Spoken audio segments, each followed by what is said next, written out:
दोस्तों सबसे पहले चैनल को सब्सक्राइब कीजिए और घंटी का निशान को भी क्लिक कर लें।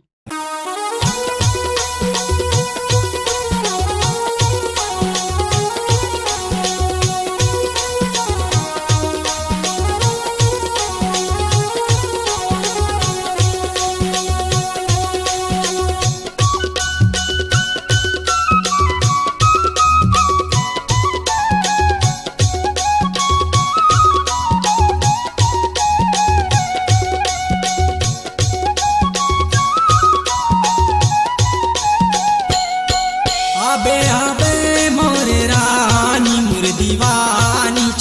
दान के बाजार मका जरियांज के तन सवार के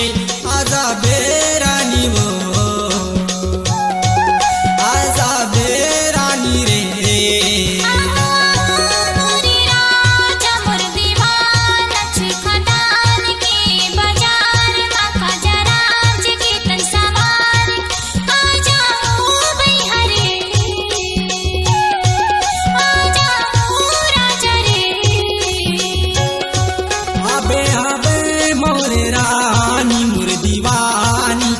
दान के बाजार मका जरियांज के तन सवार के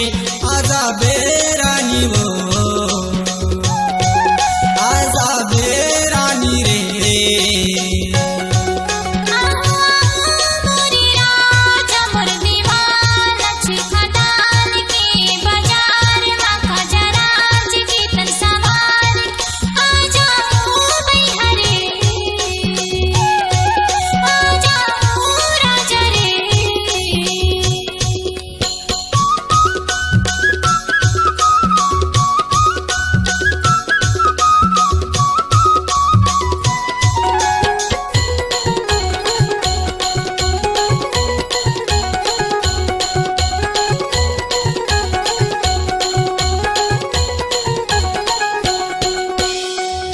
बजे तय हमरा पे वो रानी देखत रहूं मुड़ निहार के 10 बजे तय हमरा पे वो रानी देखत रहूं मुड़ निहार के दगा मौला जन देवे वो पगली सिर तो निगाहु ईमान से दगा मौला जन देवे वो गोरी सिर तो निगाहु ईमान से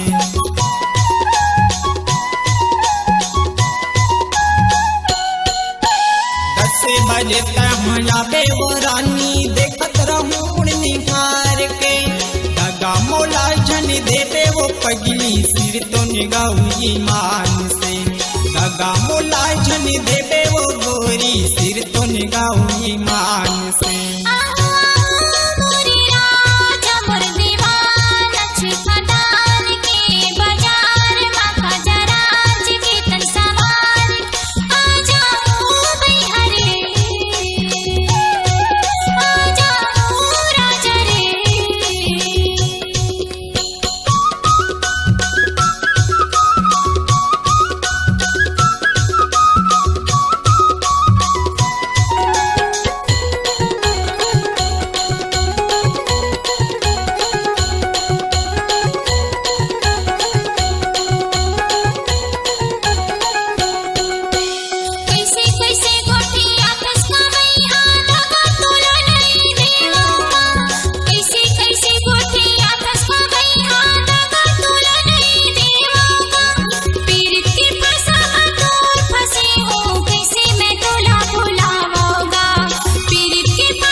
दान के बाजार मका जरियांज के तन सवार के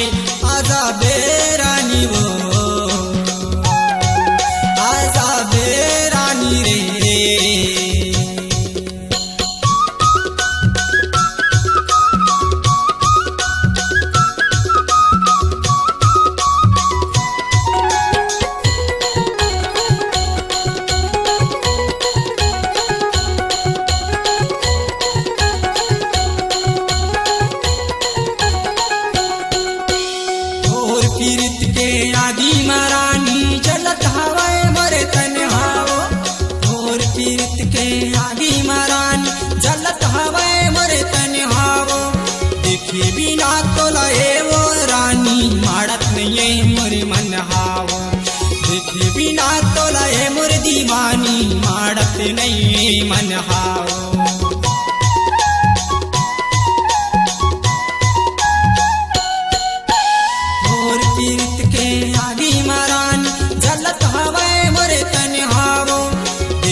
दान के बाजार मका जरियांज के तन सवार के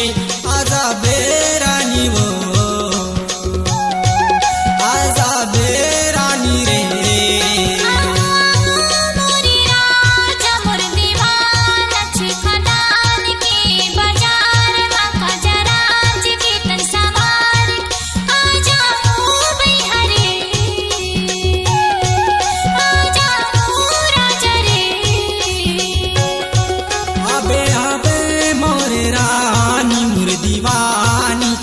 दान के बाजार मका जरियांज के तन सवार के